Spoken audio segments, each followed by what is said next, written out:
where this conversation could not be coming up at a better time than now, where the country is still wallowing in the euphoria of the victories of our ladies at the women, was the WACOM? WAFCON. Yes. And the basketball. What they may have not been able to do for many years.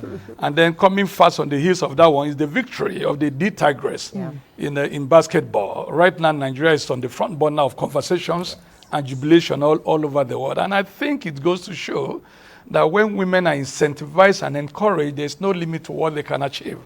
Regarding the conversation that we are having tonight, where it is axiomatic based on the Nigerian constitution that there's the assumption or the presumption of equality before the law. And section 42 seeks to clarify it by forbidding any form of discrimination on ground of sex, race, culture, as the case may be, but it simply stops there. There are basic strictures culturally, politically, finance, economically, that stands in the way of the woman from attaining her utmost best, especially politically.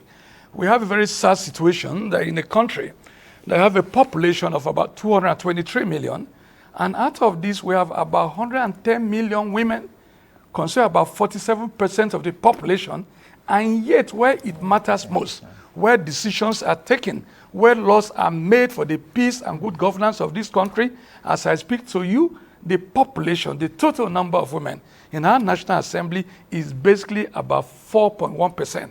It is sad. It is indeed sad because it places Nigeria 189 out of 190 countries. And I think this doesn't speak well for Nigeria. We cannot have such sizable population being so marginalized, so neglected that they are not involved in the main decision-making process of this country, especially the legislature that makes law for the peace and good governance of this country. There's about 62 items that we have on the exclusive legislative list.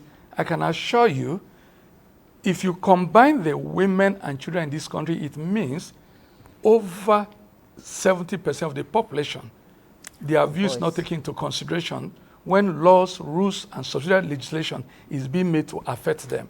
And I think the time has come for us to have this conversation. And I dare say that it's also gladdening that the current National Assembly, I must commend them for their boldness to handle the bull by the horn.